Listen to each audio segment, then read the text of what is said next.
Hello, guys. Welcome to Dribble or Dialogue presented on Game On. This is a new basketball Hindi talk show जिसमें हमारे 4 panelist हैं शिवम, आशीष, विवेक और मैं. We are going to discuss all things NBA here और we'll try to keep these episodes short. 10-10 minute के short episodes अब आपको मिलेंगे. ये हमारा एपिसोड 1 है. फर्स्ट एपिसोड में आज हम बात करने वाले हैं why Celtics is the team to beat, because we feel that Celtics, because they are the defending champs, are still the best in the NBA. So हमारे सारे पैनलिस्ट से हम लोग एक एक करके कवर करेंगे of why Celtics is the team to beat. सबसे पहले विवेक तुझसे स्टार्ट करूँगा भाई. Celtics बहुत लोग कह रहे हैं still the team to beat, though Cavs are the number 1 seed in the East. Cavs already I think 65-66 win season पे कवर करेगी, but I don't think they are getting that much credit. Plus उनका recent struggle भी तुम देख लो, एक वो Clippers से game हार गए थे, अभी पिस्टन से गेम हार गए थे. So do you still consider Celtics as the team to beat in the east? In one word, yes. Talent, experience and a weak East. अगर इन तीनों को मर्ज करो तो I think the only team that comes out of east is sales tax. एक ही let's say road block है बीच में which is Cleveland Cavaliers, but given 3-4 things in sales tax मुझे लगता है कि सेल्टिक्स आएगा. पहला है Jason Tetam, the two-way elite player, underappreciated superstar Celtics के पास, which will be a mismatch for Cavs and he will elevate Boston का offense. Second, Kristaps Porzingis and उसका impact, if healthy, he gives Celtics a different form of a stretch five. Third, championship pedigree. The core of Celtics has been the same versus last year.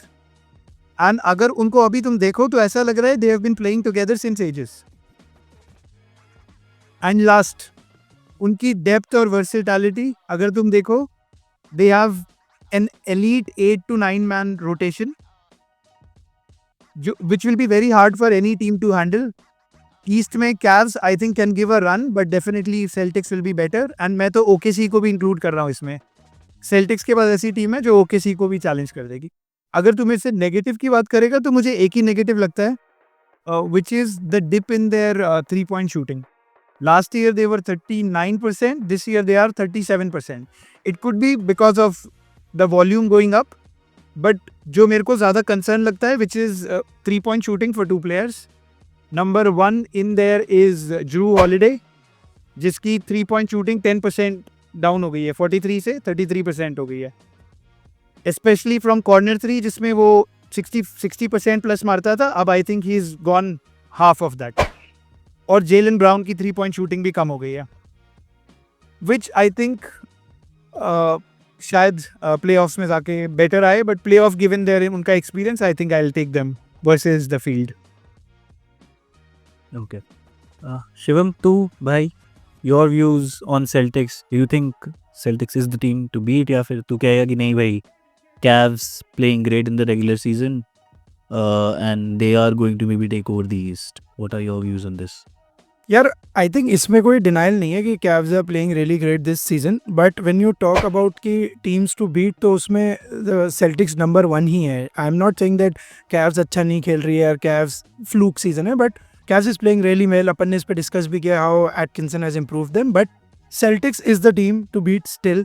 मतलब उनका तुम season भी देख लो, that is as good as any other top team. 55-19 का season चल रहा है, कोर इंटैक्ट है, जैसे विवेक ने बात करा, जो कि सबसे इम्पॉर्टेंट पार्ट है एनी चैंपियनशिप विनिंग टीम का, कि उनका कोर इंटैक्ट है. एंड आई थिंक कोर के अलावा उन्होंने अपना डेप्थ भी इम्प्रूव ही किया है प्लेयर पर्सोना वाइज. जैसे लास्ट ईयर पिचर था, उसने अपना गेम इस सीज़न वो करियर बेस्ट मतलब पॉइंट्स पे है, 14 पॉइंट पर गेम मार रहा है.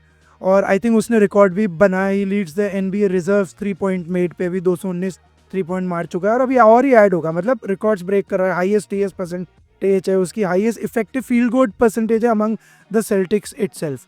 तो रोल प्लेयर्स भी they are upgrading themselves. Sam Hauser बढ़िया प्लेयर है, टोनी क्रेक एक बढ़िया एड ऑन है किसी भी डिफेंस के लिए, अगर विंग डिफेंस चाहिए उनको. देन आई थिंक जैसे कि इसने बात करी पोर्जिंगस की, तो कोई ज़्यादा बात ही नहीं कर रहा क्योंकि वो ऑन एंड ऑफ रहा है इस सीज़न. बट वो भाई एक्सप्लोसिव है। मतलब जो अपन ने लास्ट सीजन भी फाइनल सीरीज देखी थी, फर्स्ट गेम 12-14 मिनट खेला, 27 पॉइंट मार गया, खत्म। मैव्स को उसने वहीं खत्म कर दिया था। तो इस साल भी आई थिंक पोर्जिंगस वैसा ही एक्सप्लोसिव एड ऑन रहेगा। जितने गेम्स वो परफॉर्म करेगा, आई डोंट थिंक वो अभी भी इतना फिट है कि वो सारी प्लेऑफ सीरीज खेलेगा। एंड सेल्टिक्स के भी स्मार्ट मूव यही है कि इजी प्लेऑफ सीरीज में उसको मिनट रेस्ट्रिक्शंस पे रख के get him to the game का पूरा रिदम में लाए, और whenever there is a tight series he can explode. और इसने बात ही नहीं करी भाई, जो मुझे सबसे ज़्यादा कुंदा कर रही है, लास्ट ईयर के एक्स मैन की भाई, एक्स फैक्टर कहाँ गया भाई, डेरिक वाइट। भाई अगेन मैं तुम्हें इस साल भी बता रहा हूँ भाई, मतलब कोई उसको, आई डोंट नो उसको कोई कंसिडर क्यों नहीं करता भाई। क्लच 3 पॉइंट शूटर, ऑलमोस्ट उनके पॉइंट गार्ड का रोल प्ले करता है, बॉल लेके आता है, सारी स्ट्रैटेजी उसके अराउंड वो जब बॉल चलाते हैं तो बिल्ड कर रहे हैं। मतलब he is the X factor there यार, डिफेंस कर सकता है, वॉल्यूम 3 पॉइंट शूटिंग में उसका बहुत बड़ा रोल है। तो why not people are giving respect to him. चलो ठीक है। उसके बाद जेटी एंड जेबी, भाई दोनों के इम्प्रूव नंबर है। जेटी इज एट 27 पर पॉइंट्स पर गेम, जेबी 23। तो कोई रीज़न नहीं है कि आप ढूंढो कि सेल्टिक्स का फॉर्म डिप हुआ हो या Celtics is not the number 1 team still. So भाई I think extreme high volume shooting जो उनका इंक्रीज हुआ है 51%। और उन्होंने शायद इस साल एनबीए रिकॉर्ड भी बनाया है, 29 3 पॉइंटर्स मेड का एक गेम में, टाई करा है शायद। तो I don't think there is any reason that we don't consider them. एक कौन जो मैं और एक ऐड ऑन करना चाहूँगा, ये है कि जहाँ मिनट रिस्ट्रिक्शंस है ना, पोर्जिंगस का बहुत ही डाइस है, वो इंजर्ड है, जहाँ वहाँ पे big L is on a dip now, is not that L जो 2-3 साल पहले था। तो वो जो सेंटर रोटेशन वाले पॉइंट्स है ना, वो इनको कहीं ट्रबल कर सकते हैं अगर पोर्जिंगस नहीं है, कहीं इंजर्ड है या वो गेम नहीं है, गेम फंसा हुआ है। क्योंकि आई डोंट थिंक लूक कॉर्नॉट इतना अच्छा 3 पॉइंट शूटर है जैसा सेल्टिक्स गेम खेलती है। But still Celtics for the win bro. Ashish? यार वैसे तो ऑलमोस्ट काफ़ी सारे पॉइंट्स इन्होंने कवर कर लिए। मैं 2-3 चीज़ें ये ऐड करूँगा यार। जैसे कैव्स को अगर अपन देखें तो कैव्स का जो गेम रहा है overall that is more on the offence side, लेकिन वो टॉप 5 डिफेंस में नहीं है। सेल्टिक्स एंड ओकेसी एक ऐसी टीम है जो टॉप 5 ऑफेंस और टॉप 5 डिफेंस में है अभी के टाइम पे। दूसरी चीज़ ये है कि कैव्स का गेम काफ़ी पेस वाला गेम है, but in playoffs it is more about half court games. ये अपन सब जानते हैं। सेल्टिक्स के पास फ़ायदा ये है कि चारों के चारों जो प्लेयर्स हैं, अगर पोर्जिंगस है तो फिर तो पांचों प्लेयर, अदरवाइज अगर पोर्जिंगस नहीं है तो जो अदर 4 प्लेयर्स हैं वो बॉल चला भी सकते हैं, वो प्ले मेक भी करते हैं, वो शूट भी करते हैं, वो ड्राइव भी करते हैं। ऐसी कंप्लीट टीम और कोई नहीं है अभी भी। कैव्स में 2 सेंटर जैसे इवन मोबली और जो जैरेट एलन है, they are not good with the ball. लेकिन इनकी टीम में सारे के सारे डिफेंडर्स भी हैं, सारे के सारे प्ले मेकर्स भी हैं। एक और इम्पॉर्टेंट चीज़ सेल्टिक्स के पास जो है वो ये है कि उनका जो एक मेन प्लेयर अगर रोटेशन के बाहर भी है, फॉर एग्जाम्पल केपी नहीं भी खेल रहा है, उस टाइम पर भी it is a very difficult team to beat, जो कि एनबीए में और कोई टीम ऐसी है ही नहीं अभी के टाइम पे कि तुम्हारा अगर मेजर प्लेयर अगर बाहर, फॉर एग्जांपल अगर कैव्स में तुम बोल दो कि चलो ठीक है मोबली बाहर खेलेगा गेम में, वेरी हाई चांसेस कि कैव्स नहीं जीतेगी वो game.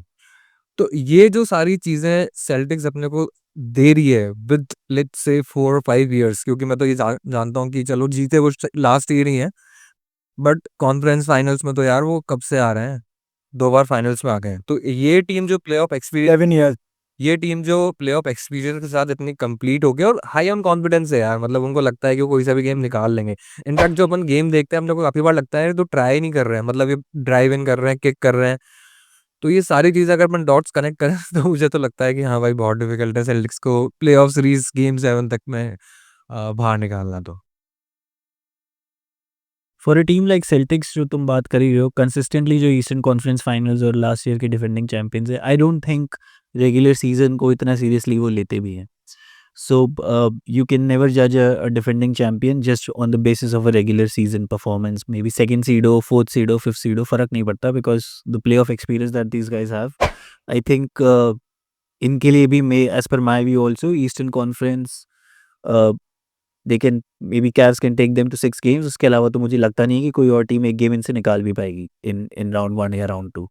So yes, Celtics has a big chance to come out of the east, and hopefully let's see क्या रहता है उनका फाइनल्स में इस सीजन। हाँ शिवम। और भाई मतलब एक एक और चीज़ जो कोई डिस्कस नहीं करता, हालांकि JT is not running for the MVP, but he is a good improve player from last season. उसका फ्री थ्रो अटेम्प्ट्स इस साल बहुत इंक्रीज हुआ है. Last year we was shooting somewhere around 5-6 free throws, अभी 8-9 फ्री थ्रोज पे आ गए, विच शोज दैट उसने आइडेंटिफाई किया है कि इज अ फॉरवर्ड प्लेयर, तो ड्राइव इन और कर रहा है, किक कर रहा है, सिर्फ अपनी शूटिंग पे डिपेंड नहीं कर रहा. एंड सबसे बड़ी बात भाई, फिल जैक्सन के 40-20 रूल को तो भूल ही नहीं सकते यार. 41 out of last 45 champs have tick mark this, और उसमें सेल्टिक्स है ही. तो आई थिंक मेरे लिए तो भाई आई स्टिल फील सेल्टिक्स, मैंने लास्ट ईयर भी कहा था भाई, अगले ये टीम इंटैक्ट है तो अगले साल 5-7 साल तक ये में 5 टाइटल मार लेंगे. और यार एक इम्पोर्टेंट चीज ये भी है कि सबसे इम्पोर्टेंट चीज जो चेंज हुई है इस बार ईस्टर्न कॉन्फ्रेंस में, वो ये है कि जिमी बटलर वेस्ट में आ गया, तो वो भी प्रॉब्लम नहीं है अब तो. हाँ, NBA history is against them.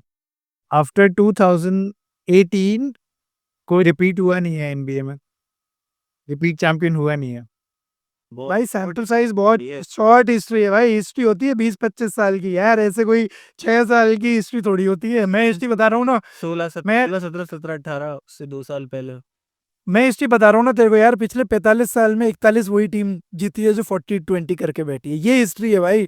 तू क्या 6 साल की हिस्ट्री बता रहा है? अच्छा, तूने 5 साल बोला ना, नेक्स्ट 5 साल, मेरे को उस बात पे तेरी बहुत तेज हंसी आई. Championship window for Boston Celtics closes this year. Do you think Al Horford will be Al Horford next year? He's not LeBron. Second, KP, he'll only be worse. Number 3, तुम्हारा डेरिक वाइट, तुम्हारा for example उनका जो पूरा roster है, they will be beyond 400-500 million. They have a new owner in place for sure. I don't think so he will continue with this roster. करेगा cut sure. तो ठीक है. Championship window close. Drew Holiday will degrade. He's not the same player that he was before. ये discussion एक अलग length पे चले जाएगा. आज के एपिसोड को भाई हम लोग यहीं पे इतना ही रखेंगे. We were just discussing whether Celtics is the team to beat. And thanks for watching. Now अब हम मिलते हैं नेक्स्ट एपिसोड में. Do feel free to let us know if you want us to cover anything. Have a good one.